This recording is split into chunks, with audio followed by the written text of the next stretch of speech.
Hey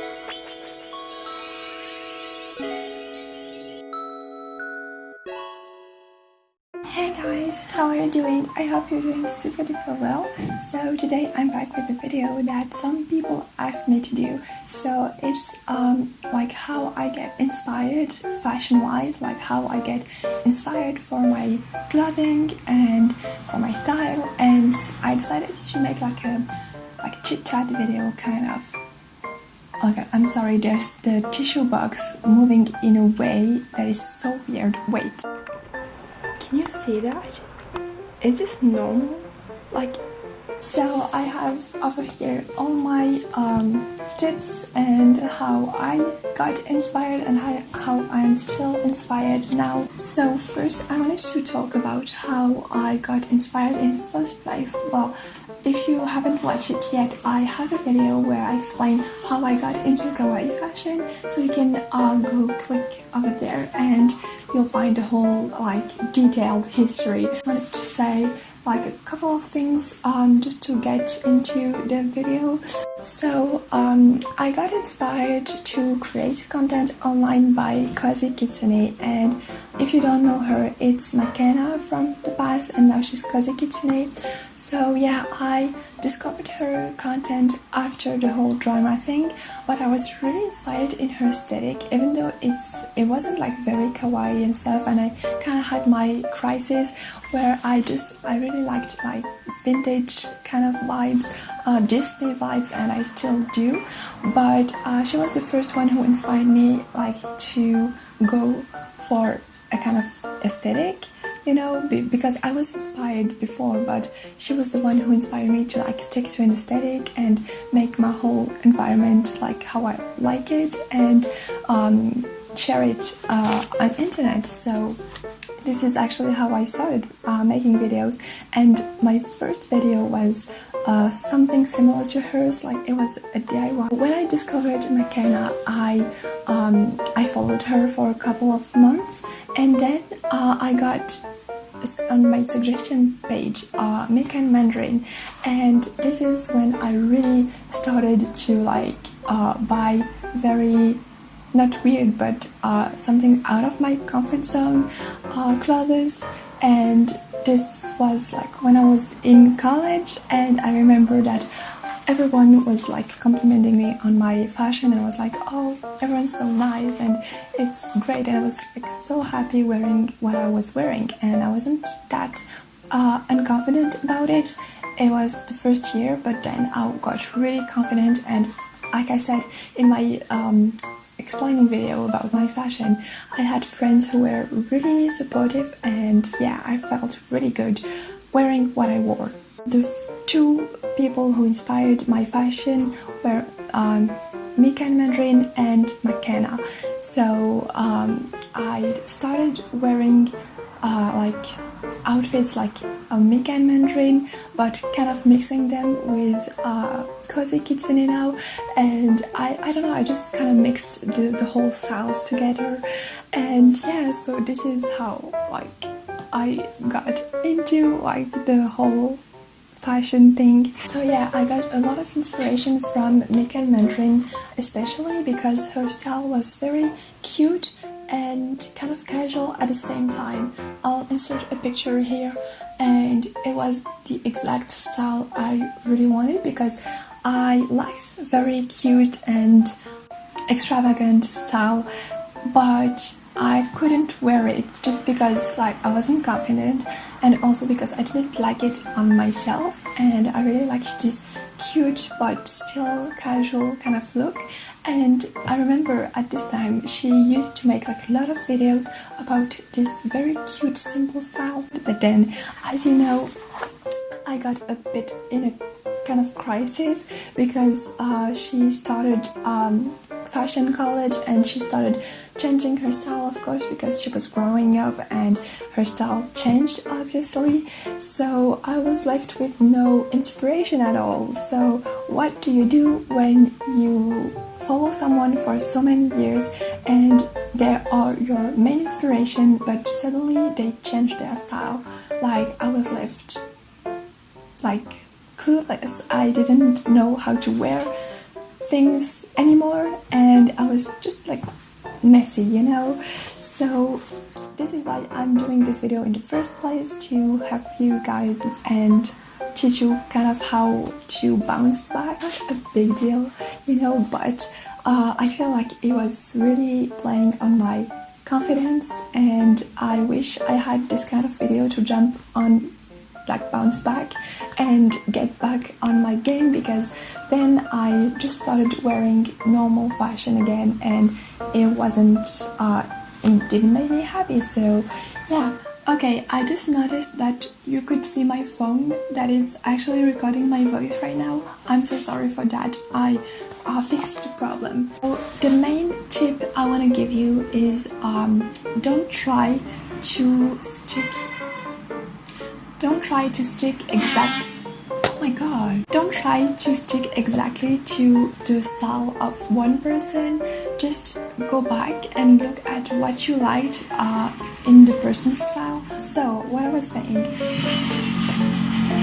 Okay, so I was saying that don't stick to one person's style. Try to figure out what you liked in their style. For example, for myself, I really liked the casual and a little bit of kawaii in Mikan's style. What I did was that I wrote down some rules.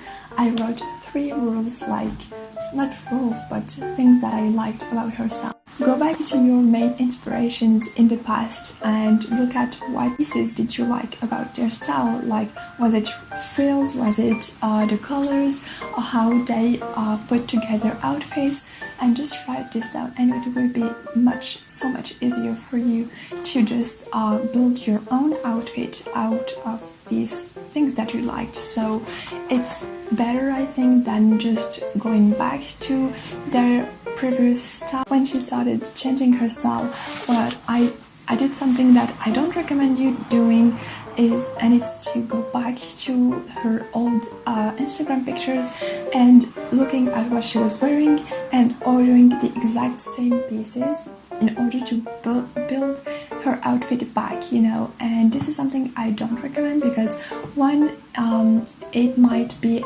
like not really your style. You're gonna wear this whole outfit once. I don't recommend that.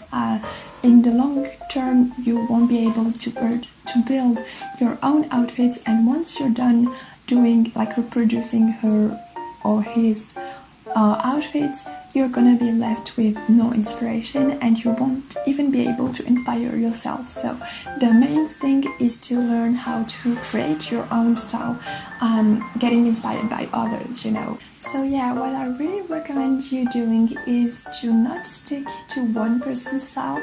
And also, something that I've been doing when I was really into Megan's style, I used to only watch her content and didn't even watch other people's content. It was really just her and sometimes Koze Kitsune, but you know, fashion wise it was only her, and that's something that really shortened my inspiration, because when she wasn't posting I didn't get inspiration, and it was very similar to her fashion, which made me less interesting, I guess, because I was just not reproducing, but it was really inspired by her, and nothing was very special, and I couldn't see something and be like, oh, this is totally my style, you know.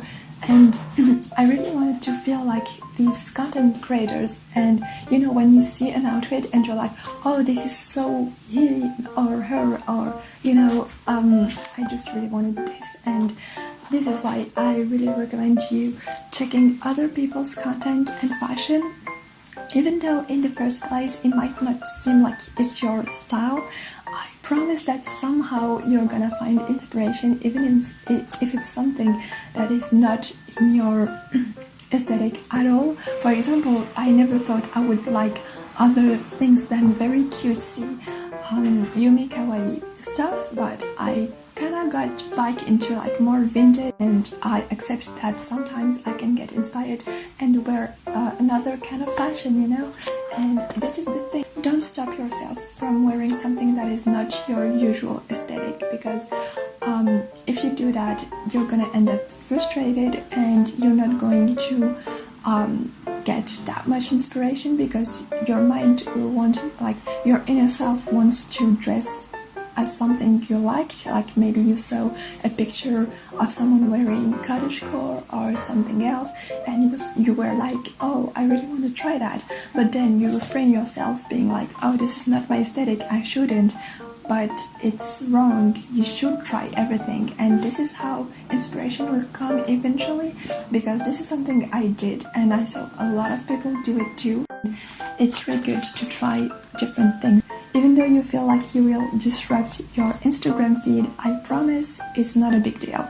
Like seriously, I used to feel so bad for posting a picture that wasn't in my colors, like pink-ish kind of, and it didn't match my feed, and I was feeling so bad, and I put so much pressure on myself taking pictures of only pink things, which really shortened again my inspiration, because then I couldn't really express myself how I wanted because I was restricted by this color scheme that I had to follow, and I really don't recommend that. If you see my Instagram now, it's more colorful, sometimes more brownish, vintage kind of mixed with magical girl vibes and pink and everything. And anyways, it's really, you can see that I've been trying different things lately. So before I end this video, I really wanted to share some accounts with you guys because, oh, it's hot, because I've been inspired by a lot of them lately, and I feel like if you click this video, you might be looking for new people to follow for like kawaii fashion, cutesy fashion and things like that. So yeah, I'm just gonna share them very quickly. First, Peachy Deer. I only discovered her a few weeks ago and I was shocked. Actually, Bear. I actually talked about her the other day. Oh my god, I thought my mom was gonna open the door. I have my whole setup, like kind of decor, and if she opens the door, it's gonna be a huge catastrophe, so let's hope she doesn't. Actually, Bear, I talked about her the other time and I really like her hime kaji kind of fashion, and sometimes it's like more inspired by character, like I saw her Harry Potter kind of things, and I don't know, I really like her style. Actually, Peachy Deer, and I don't know how to pronounce it, but Kurux? Okay, let's call her Kuru. They really got me into the gingham, the blue gingham pattern. Been obsessed with blue gingham. Just wear it in such a way that inspires me a lot. So I was like, hey, let's go for it. And this is the perfect example of why you should try other things that you don't usually try. For example, I never thought I would wear gingham stuff. I've been really inspired by her because I found her on Pinterest, and it's Tadami. I was really inspired by her because if you don't know, maybe you do, but I mentioned it in a video, I don't feel quite comfortable wearing short skirts and dresses, and I really want to find a way to dress kawaii but with long stuff, you know, that cover my legs. And I found her pictures on Pinterest that I would just put here, and then I followed her Instagram and I really loved how she put things together. And if you haven't noticed, I don't know if I said it, but my outfit today is actually inspired by my two main inspirations in the past, and even now I'm still inspired by Mekan, even though it's not very fashion wise, but she really marked my I was an adult, I think. But anyways, she really inspired younger me, and even Kozi Kitsune, if it wasn't for her videos and her aesthetic and stuff, I would never been able to start a YouTube channel and posting content online. But yeah, so I wanted to dress with both of their styles. So the blouse for Mikan, because she used to always wear blouses like this with cardigans or things on it, you know, and leave these hanging. And Kozi Kitsune was very into like the Disney world. So yeah, that's that's it for today's video. I really hope you liked it, and I hope I taught you something and maybe you got something out of this video. And I really wanted to say it's really okay if you don't want to wear extravagant things, if you just want to wear something plain right now and you don't feel like putting yourself out there. Is really fine. All that matters is that you're feeling good in what you're wearing. I'm gonna end the video now. Thank you so much for watching, and thank you so much for all the support. And I never thought it would become such a hobby in my life. You know, it's basically a hobby right now. It's not a job because obviously I'm not paid for it, but it's like I never had a hobby taking so much time and feeling so good. Like I had a playing like gaming, but it was really toxic. And yeah, I'm really happy that I found this one. Thank you so much for watching, and I'll see you next time. Bye.